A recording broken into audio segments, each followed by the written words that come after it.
હાસુ હો તારું એ બધાયને એમ જ હોય ગઈકાલે મેં મારી પત્નીને ફોન કર્યો કે તને પિયર ગયે 10 દિવસ થઈ ગયા તું તો મને યાદ જ નથી કરતી મારી પત્ની કે હતું હશે એવું કાંઈ મને ચારે બાજુ તમે જ દેખાવ છો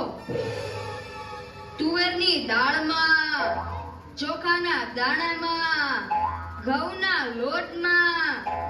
સાલું મને તો આંચકો લાગ્યો હું ધણી છું કે ધનેડું એ હા ભાઈ હા એ કાગડા બધે કાળા જ હોય એ તારી વાત એકદમ હાચી હો ભાઈ એ બીજી એક વાત કહું એકવાર હું મારા હાહરે ગયો સાસુમાએ 8 દિવસ સુધી પાલકની ભાજી ખવડાવી એ 9મા દિવસે પૂછ્યું એ જમાઈલાલ હું બનાવું પછી તો મેં કહી દીધું ખેતર બતાવી દો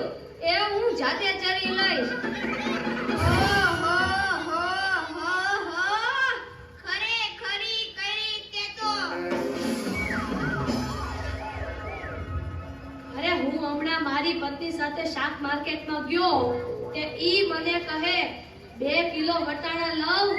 મેં કીધું લઈ લે એમાં હું પૂછવાનું હોય તો મને ઈ કે પૂછવું તો પડે ને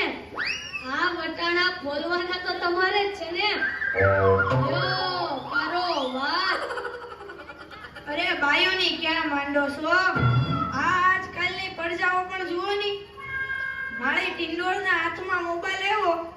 એટલે બસ પતી ગયું સમજી લે આપણી સાથે વાત કરતા હોય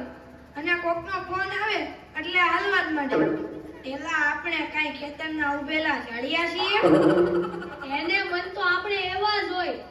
એને તો મોબાઈલ આવ્યો એટલે કરલો દુનિયા મુઠ્ઠી મેં ધીરુભાઈ અંબાણી જ જોઈ લ્યો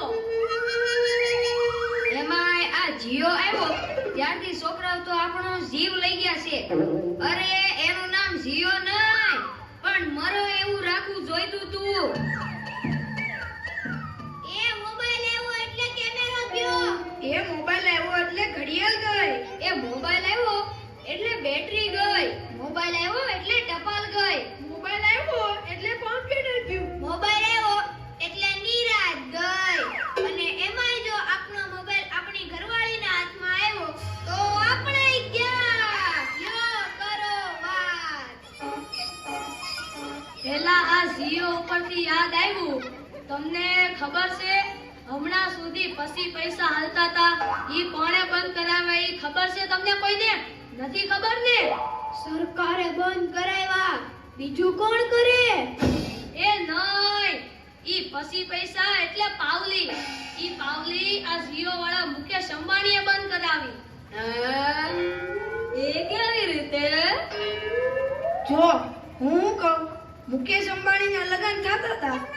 ઈ વખતે આ પાવલી એટલે ઘણા બધા પૈસા કહેવાય તે ગોળ મારે ઘડીએ ને ઘડિયા કીધા કરે પાણીની ચમચી ભરો ને મૂકો પાવલી ગણપતિ પૂજન કરાવે ને કે મૂકો પાવલી એક ફેરો ફરે ને કહે મૂકો પાવલી બીજો ફેરો ફરે અને કે મૂકો પાવલી તેલા મુકેશને એટલી ખીચડી કે આખો દેશ મને મુકેશ અંબાણી કહે છે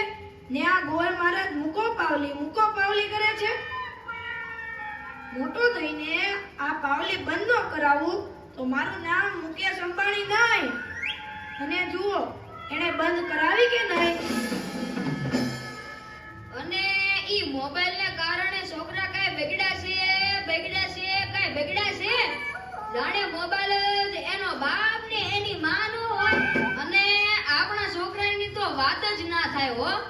એ વરાસા મોકલો હોય તો તાબીએ જઈને બેઠો હોય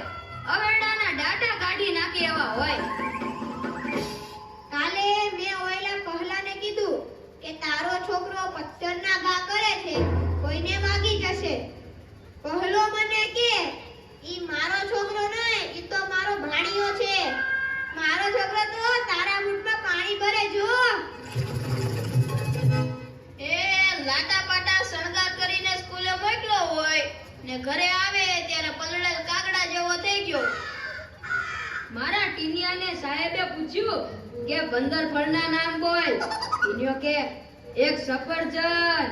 બીજું એક ચીકુ, એક ત્રીજું પપૈયું અને એક ડઝન કેળા. થઈ ગયા ને 15 ફળ. લ્યો કરો વાત. અરે આપણા છોકરાની વાત મૂકો તડકે, આપણી જ વાત કરો ને. ઘરે છોકરાનો જન્મ થાય એટલે એની માં કે નાક તો મારા જેવું છે, બાપો કે એની આંખો મારા જેવી છે, કાકો કે એના વાળ મારા જેવા છે, હો મામો કે હાસ્ય મારા જેવું છે. એ છોકરો મોટો થઈને જ્યારે ના કરવાનું કરે ત્યારે બધાય કે ખબર નહીં આ હરામખોર કોના જેવો છે. એ લ્યો તોય સૌના ઘરે જાય. આ લોકો તો નવરા છે, આપણે થોડા કઈ નવરા છીએ. હાલો હાલો હવે હાલો. ધન્યવાદ.